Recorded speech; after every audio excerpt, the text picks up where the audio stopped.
Assalamualaikum warahmatullahi wabarakatuh. Perkenalkan, nama saya Namita Saskia dengan NIM 0306211016. Saya berasal dari program studi PGMI 3 semester 6. Nah, di sini saya akan membahas kembali atau mereview kembali materi mata kuliah administrasi pendidikan dari kelompok 4 tentang staffing dalam administrasi pendidikan.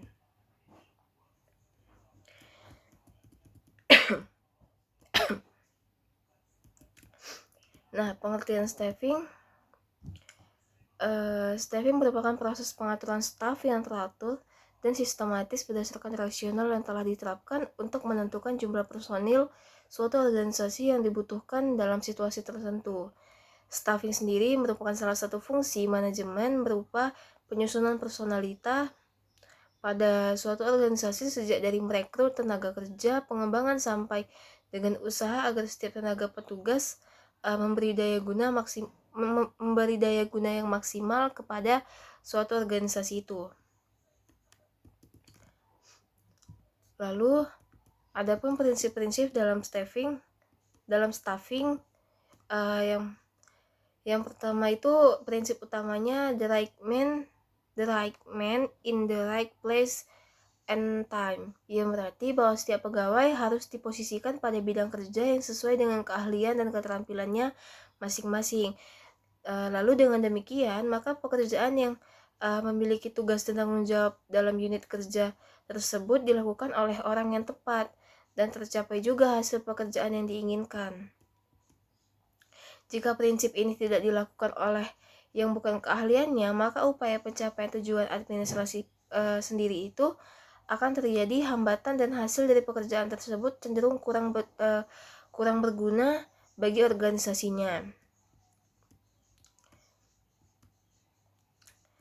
Nah, dengan memperhatikan keterampilan, minimal institusi pendidikan dapat memastikan bahwa setiap pegawai memiliki kemampuan yang diperlukan untuk memberikan kontribusi maksimal dalam mendukung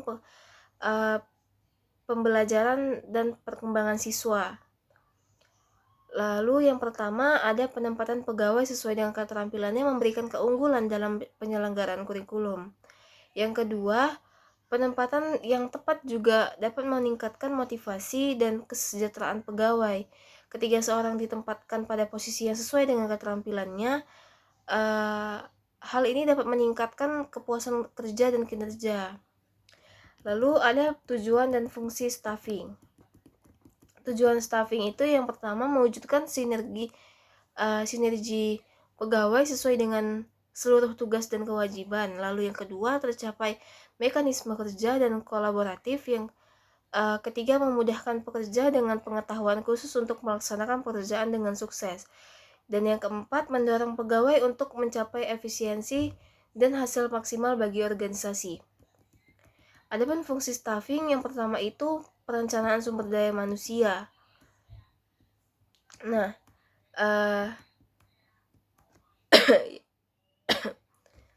yang kedua itu ada rekrutmen sumber daya manusia atau SDM.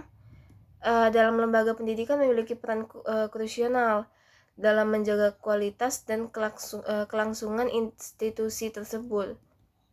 Lalu yang ketiga itu ada seleksi sumber daya manusia dalam konteks administrasi pendidikan adalah aspek krusial yang membentuk fondasi keberhasilan sebuah lembaga pendidikan. Dan yang keempat itu ada pendidikan dan pelatihan. Pendidikan memberikan dasar pengetahuan yang diperlukan, sementara pelatihan memberikan pengalaman praktis yang meningkatkan keterampilan. Nah, yang kelima itu ada penempatan sumber daya manusia atau SDM merupakan langkah krusial juga untuk mencapai tujuan pendidikan yang optimal. Proses ini melibatkan penempatan individu dengan keterampilan, pengetahuan, dan pengalaman sesuai dengan tuntutan pekerjaan di berbagai posisi dalam lembaga tersebut. Nah, yang keenam itu ada pemberhentian personil. Pemberhentian tenaga pendidik dan kependidikan adalah suatu proses yang memerlukan pertimbangan dan kebijaksanaan dalam dunia pendidikan. Pentingnya kependidikan dalam konteks ini menjadikan landasan utama di mana setiap keputusan harus diarahkan untuk meningkatkan mutu pendidikan. Nah, lalu ada tahapan dalam staffing. Pada tahap staffing itu terdiri dari 1. Persiapan, yang kedua perencanaan, yang ketiga penempatan, yang keempat pembinaan dan pengembangan, yang kelima evaluasi. Lalu ada hal yang diperhatikan dalam kepegawaian. Adapun yang harus diperhatikan dalam kepegawaian antara lain itu pengembangan struktur organisasi, penggolongan jabatan dan perencanaan gaji, lalu penarikan tenaga kerja yang baik, seleksi pegawai, perencanaan latihan jabatan, penilaian kecakapan pegawai, hubungan antar manusia, moral serta disiplin pegawai. Mungkin selanjutnya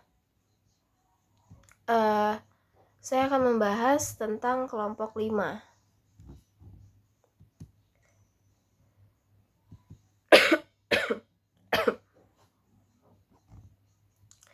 Nah, di kelompok 5 membahas tentang kepemimpinan dalam administrasi pendidikan.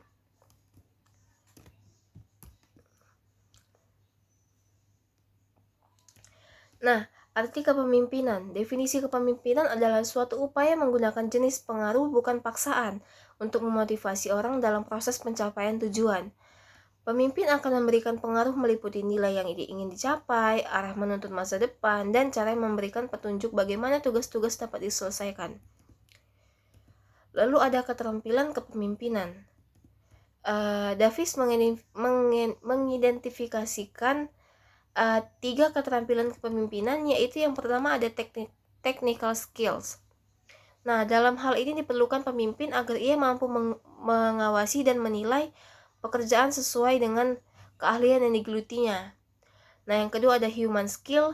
Kemampuan dalam membangun relasi serta dapat bekerja sama dengan orang lain adalah kualifikasi yang dipersyaratkan seorang pemimpin baik dalam situasi formal maupun informal. Yang ketiga ada conceptual skills.